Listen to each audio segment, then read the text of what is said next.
اقرأ وارقى اقرأ وارقى القول الأعظم والأرقى رتل وتدبر كي تغدو روحك أطهر قلبك أنقى اقرأ وارقى اقرأ وارقى القول الأعظم والأرقى رتل وتدبر كي تغدو روحك أطهر قلبك. Bismillahirrahmanirrahim. Assalamualaikum warahmatullahi wabarakatuh. Alhamdulillah, wassalatu wassalamu ala rasulillah wa ala alihi wa sahbihi wa mawala wa la hawla wa la quwwata illa billah, amma ba'. Anak-anak Ustadz yang dirahmati Allah Subhanahu wa ta'ala, pada kesempatan siang hari ini Ustadz akan membawakan kepada kalian salah satu kisah dari sahabat yang dijamin oleh Rasulullah SAW masuk surga. Nah, anak-anak Ustadz yang dirahmati Allah Subhanahu wa ta'ala, siapa sih dia? Nah, dia adalah Sa'id bin Zaid. Nah, anak-anak Ustadz yang dirahmati Allah Subhanahu wa ta'ala, Sa'id bin Zaid itu nama panjangnya, nama lengkapnya gitu, adalah Sa'id bin Zaid bin Amr bin Nufail. Siapa? Sa'id bin Zaid bin Amr bin Nufail. Nah, ayahnya bernama Zaid bin Amr, yaitu sepupu dengan Umar bin Khattab. Loh, kok bisa, Ustaz? Bisa, karena Umar bin Khattab itu memiliki ayah yang bernama Khattab. Nah, Khattab ini adalah paman dari Zaid bin Amr. Nah, jadi Zaid bin Zaid termasuk dari keluarga yang berasal dari suku Quraisy. Namun, karena sedikit jumlah mereka, jadinya tidak terpandang di kaum Quraisy Mekah, seperti itu. Nah, anak-anak Ustadz yang dirahmati Allah Subhanahu wa ta'ala, keluarga Sa'id bin Zaid ini adalah keluarga yang masih memeluk agama Nabi Ibrahim. Ia sangat memegang erat, sangat menjaga. Nah, sampai banyak tuh dari kalangan-kalangan Mekah itu mereka mengajak keluarga Sa'id bin Zaid untuk masuk ke agama-agama lain, namun mereka menolak. Mereka tidak mau, karena mereka masih berkeyakinan selain yang diajarkan oleh Nabi Ibrahim itu salah, seperti itu.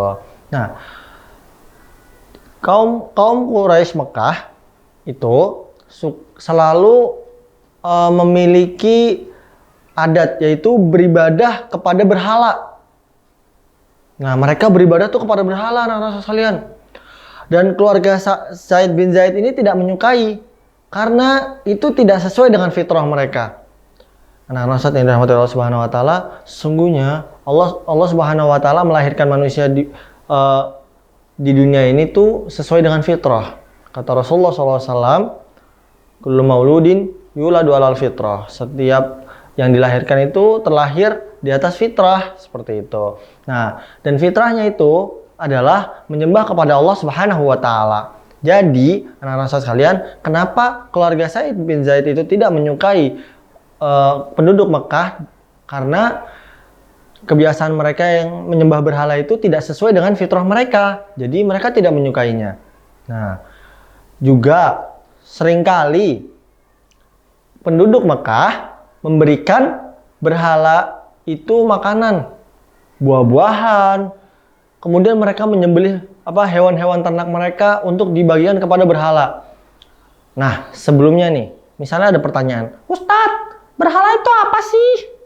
Nah, berhala apa anak-anak sekalian? Berhala adalah patung yang disembah oleh manusia. Seperti itu. Dan itu tidak boleh anak-anak sekalian. Itu adalah perbuatan syirik.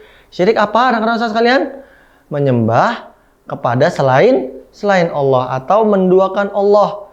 Dan padahal kita juga udah tahu bahwasanya Allah Maha Esa. Allah harus disatukan dan hanya Allah lah yang berhak untuk diibadahi. Seperti itu. Seperti yang kita sering ya saksikan atau mungkin sering kita lakukan ikrar asyhadu alla ilaha illallah wa asyhadu anna muhammadan rasulullah. Aku bersaksi bahwa tiada sesembahan yang berhak disembah melainkan Allah, anak-anak sekalian. Nah, dari situ kita sudah tahu bahwasanya Allah lah yang berhak untuk disembah. Maka menyembah kepada selain Allah itu perbuatan syirik. Seperti itu. Dan syirik adalah dosa yang besar. Seperti itu.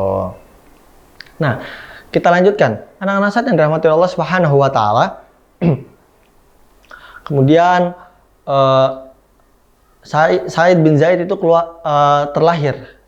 Terus besar di antara anggota-anggota keluarganya yang soleh dan taat kepada Allah Subhanahu wa taala. Sehingga ketika itu datanglah kabar bahwasanya Nabi Muhammad sallallahu alaihi wasallam itu mendakwahi ajaran Islam. Kemudian ia langsung tuh berlari menghampiri Rasulullah SAW, kemudian syahadat di hadapan beliau.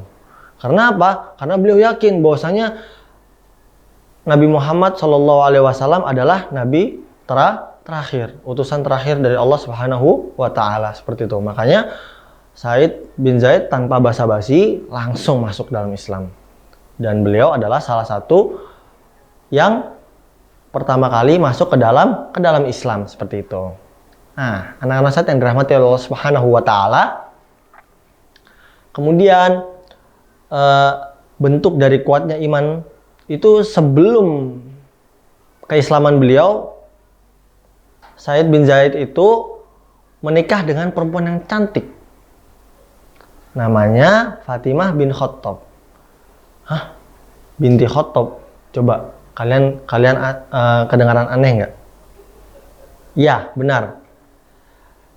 Ia adalah saudari kandungnya Umar bin Khattab. Seperti itu. Nah, kemudian setelah masuknya Said bin Zaid dalam Islam, Said bin Zaid mendakwahi istrinya dan alhamdulillah istrinya pun mengikuti ajaran Rasulullah Shallallahu Alaihi Wasallam. Akhirnya mereka berdua masuk dalam Islam. Kemudian mereka berdua belajar kepada salah satu sahabat Rasulullah Shallallahu Alaihi Wasallam, yaitu yang bernama Khabbab bin Al-Aras radhiyallahu anhu, belajar membaca Al-Quran dan belajar memahami wahyu yang Allah turunkan kepada Rasulullah Shallallahu Alaihi Wasallam. Seperti itu. Setiap kali ada wahyu yang diturunkan, Khabbab bin Al-Aras langsung menuju kepada Said bin Zaid untuk mengajarinya membaca dan memahami isi dari wahyu tersebut. Seperti itu anak-anak sekalian. Nah, anak-anak yang dirahmati Allah Subhanahu wa taala. Kemudian keluarga Umar bin Khattab itu mengetahui bahwasanya Said bin Zaid telah masuk ke dalam ajaran Islam. Akhirnya mereka tuh menyiksa Said bin Zaid dan istrinya. Seperti itu. Seperti para sahabat-sahabat yang lainnya yang disiksa oleh kaum kafir Quraisy. Seperti itu. Nah, anak-anak Said yang dirahmati Allah Subhanahu wa taala, suatu ketika Umar bin Khattab tuh saking geramnya sama Rasulullah, itu Umar bin Khattab kemudian keluar dari rumahnya membawa pedang. Kemudian beliau berjalan dengan gagah. Makanya berjalanlah bawa pedang itu ingin membunuh Rasulullah. Kemudian di tengah jalan gitu bertemu dengan temannya gitu. Kemudian temannya ini berkata kepada Umar, "Wahai Umar, hendak kemana engkau pergi?" gitu kan. "Saya ingin menemui Rasulullah, saya ingin membunuh dia karena dia membawa agama baru." Sebenarnya tidak, anak-anak sekalian. Umar bin Khattab ini sebenarnya orang baik. Karena mungkin melihat awalnya aja, melihat bahwasannya Rasulullah SAW hadir kemudian memecah kaum Quraisy. Sebenarnya itu saja. kemudian setelah ia mengetahui bahwasanya agama Islam adalah agama yang benar, maka Umar bin Khattab itu menjadi orang yang sangat membela Rasulullah dan membela ajaran agama Islam. Nah, kemudian temannya ini bilang, sebelum kau menemui Rasulullah, temui dulu lah saudara iparmu tuh sama saudara kandungmu itu. Loh, kenapa dia? Gitu kan. Mereka berdua telah masuk Islam. Kemudian makin marah tuh Umar. Akhirnya dia datang tuh ke rumahnya Fatimah binti Khattab dan ke rumahnya Said bin Zaid. Tuh, pokoknya mereka datang lah ke rumah mereka berdua tuh. Kemudian pas masuk itu Khobab bin Al-Aras langsung ngumpet dia, saking takutnya ngeliat Umar. Nah, kemudian dengan tenang Fatimah binti Khattab itu membukakan pintu sambil menyembunyikan lembaran Al-Quran itu, lembaran wahyu itu di belakangnya Fatimah. Nah, tapi Umar tahu. Kemudian Umar bertanya, apa yang disembunyikan di belakangmu itu? Terus kemudian dikeluarkanlah. Terus pas lagi Umar mau megang, Fatimah bilang gini, jangan dipegang, sungguhnya kamu najis, mandi dulu sana, gitu kan. Akhirnya Umar pun mandi. Kemudian Umar pun diberikan lembaran itu dan Umar membaca. Nah, lembaran itu berisikan surat Toha. Setelah Umar membaca, kemudian tergetuklah hati Umar bin Khattab. Kemudian beliau mengucap syahadat. Nah, kemudian beliau pun dari situ pergilah ke Darul Arqam, tempat di mana Nabi Shallallahu Alaihi Wasallam dan para sahabat yang lainnya itu berkumpul. Kemudian di sana juga Umar bin Khattab pun bersyahadat seperti itu. Nah, karena kesabaran dan ketabahan Said bin Zaid beserta istrinya itu dari siksaan keluarga Umar bin Khattab ya, kemudian kafir Quraisy yang lain, itu Allah Subhanahu wa taala hadiahkan Umar bin Khattab masuk ke dalam Islam, dan itu merupakan ganjaran yang besar anak-anak sekalian. Karena dari tangan Said bin Zaid, karena dari tangan Fatimah binti Khattab terlahirlah seorang gagah pemberani, pembela agama Islam, pembela agama Allah Subhanahu wa taala, seperti itu. Ganjarannya besar anak-anak sekalian. Nah, kemudian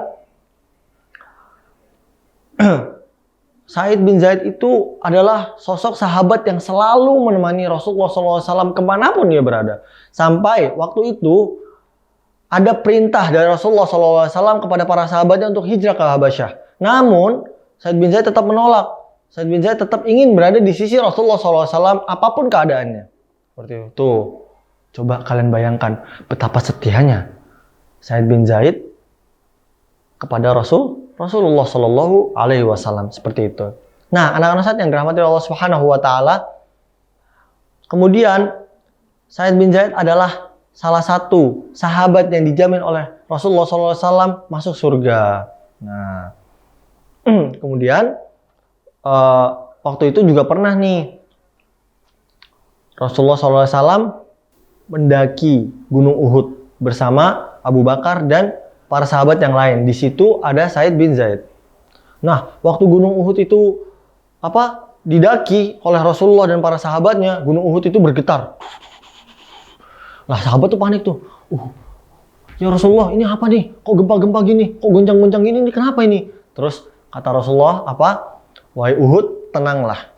Sesungguhnya di atasmu ini ada utusan Allah dan Siddiq, seorang yang selalu membenarkan, dan juga orang-orang yang akan mati syahid. Kemudian seketika Gunung Uhud itu menjadi tenang lagi. Bayangkan. Berarti apa? Berarti sudah ada kode nih. Said bin Zaid akan mati secara syahid. Nah, seperti itu. Anak-anak yang dirahmati Allah Subhanahu wa taala, Said bin Zaid itu tidak pernah tertinggal satu peperangan sekalipun. Ia selalu mengikuti peperangan tersebut.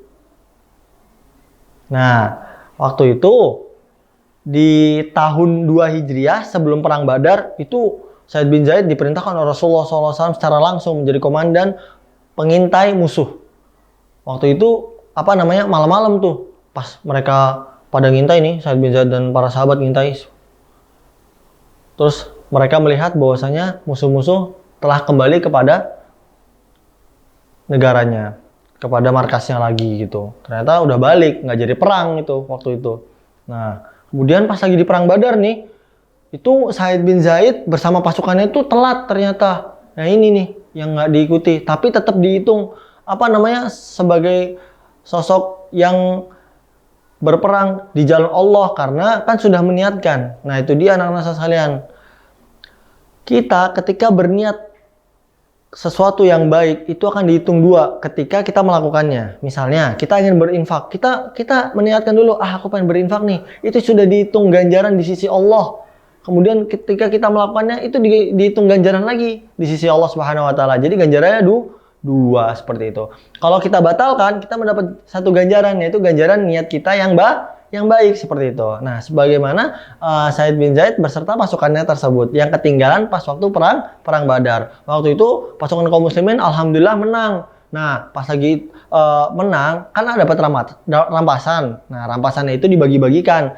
Nah, pas lagi Said bin Zaid datang, Said bin Zaid pun ikut kebagian harta rampasan perang seperti itu. Nah, itu membuktikan bahwasanya Said bin Zaid juga ikut perang walaupun pas sudah sampai perangnya sudah selesai. Namun kan sudah ada niat seperti itu. Nah, itu pun mendapatkan balasan seperti itu. Nah, seperti itu anak-anak yang dirahmati Allah Subhanahu wa taala.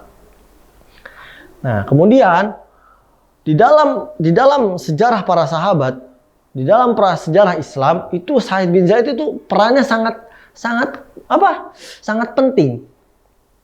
Sangat dikenang dan terus ada dalam sejarah Islam karena peran beliau, semangat beliau dalam berjihad. Padahal Rasulullah SAW telah mengabarkan kepada para sahabatnya itu bahwasanya mereka-mereka yang disebutkan namanya tadi itu masuk ke dalam surga, udah dijamin sama Rasulullah, termasuk Said bin Zaid. Nah, tapi apa coba anak-anak sekalian, itu bentuk tawadhu para sahabat Rasulullah SAW seperti itu.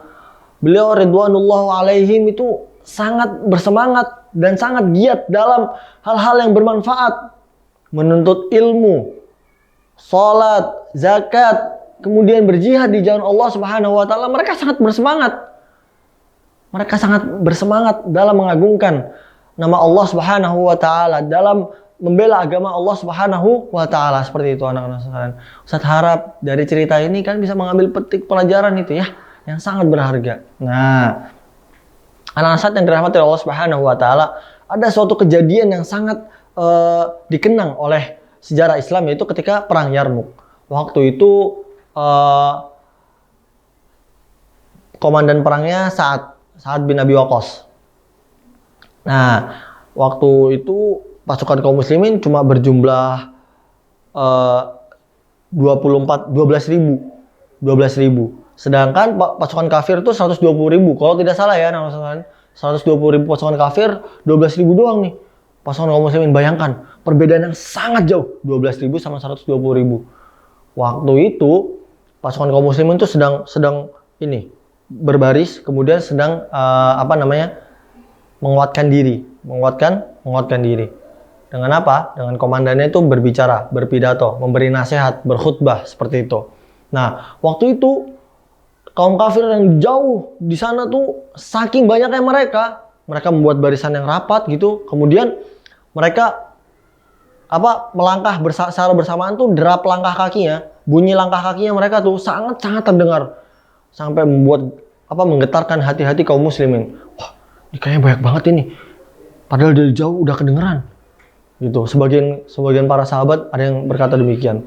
Nah, waktu setelah selesai khutbahnya Sa'ad bin Abi Waqqas, itu Said bin Zaid langsung naik ke atas kuda dan mengambil pedangnya yang jatuh di atas tanah gitu kan. Langsung ngambil, langsung lompat ke atas kuda, tek. Kemudian Said bin Zaid tuh langsung lari. Dengan kudanya tuh langsung melaju ke barisan musuh tuh. Langsung loncat kudanya ke tengah pasukan kaum kafir. Kemudian langsung dibantai sama Said bin Zaid. Semua tuh ditusuk semua dibunuh-bunuhin. Sampai dikatakan oleh Said bin Zaid, sampai saya sendiri tidak mengetahui berapa orang yang telah saya bunuh di tengah-tengah pasukan tersebut gitu loh. Itulah anak-anak sekalian, keberanian dan tekad kuat untuk membela agama Islam. Bayangkan anak-anak sekalian, kalian di sini itu tidak Tidak perlu repot-repot lagi, tidak perlu mengucurkan keringat, tidak perlu basah-basah repot-repot membawa pedang itu berat-berat, tidak perlu. Kalian cukup untuk belajar ilmu agama, kalian hadirkan diri kalian untuk menuntut ilmu, mendengarkan ustadz dan ustadzahnya menyampaikan ilmu. Itu kalian sudah cukup untuk berjihad di jalan Allah. Dan jihad tersebut adalah yang paling bermanfaat. Kenapa? Karena akan bermanfaat juga bagi orang lain. Ketika kalian semua telah mendapatkan ilmu tersebut, kalian ajarkan kepada abi umi kalian, teman-teman kalian, kemudian saudara-saudara kalian, dan masih banyak lainnya. Itu jihad yang paling bermanfaat anak-anak sekalian, yaitu menuntut ilmu. Maka hadirkanlah diri kalian untuk apa? Semangat dalam belajar menuntut ilmu gitu. Nah, anak-anak sekalian yang dirahmati Allah Subhanahu wa taala, Said bin Zaid akhirnya Allah wafatkan karena Allah mungkin telah rindu sekali dengan Said bin Zaid, ingin bertemu dengan Said bin Zaid. Said bin Zaid wafat pada tahun 50 Hijriah, 50 atau 51 Hijriah. Wallahu alam, Ustaz lupa ya, mohon maaf. Kemudian beliau wafat pada pada umur dia 70 tahun. 70 tahun, umurnya 70 tahun meninggalnya. Nah, beliau dimandikan oleh sahabat yang mulia Sa'ad bin Abi Waqqas dan dikuburkan di kuburan yang mulia, yaitu kuburan Baqi yang ada di Madinah, seperti itu. Nah, baik anak Ustaz yang dirahmati Allah Subhanahu wa taala, telah usai kisah Said bin Zaid. Semoga bisa diambil pelajaran yang sangat berharga, yaitu apa? Semangatlah kalian untuk menghadirkan diri kalian menuntut ilmu, karena apa? Salah satu jihad untuk saat ini adalah menuntut ilmu. Dan itu juga termasuk dari apa? Menjaga agama Allah Subhanahu wa taala dengan cara apa tadi? Menuntut ilmu. Seperti itu. Baik, semoga apa yang Ustaz sampaikan tadi bisa bermanfaat bagi kalian semua. Mohon maaf bila Ustaz ada salah kata maupun perbuatan. Kurang lebihnya juga Ustaz mohon maaf. Yang sebesar-besarnya Ustaz tutup dan doa kafaratul majlis. Subhanakallahumma wa bihamdik asyhadu an la ilaha illa anta astaghfiruka wa atubu ilaik. Wabillahi taufiq wal hidayah. Wassalamualaikum warahmatullahi wabarakatuh. اقرأوا وارقى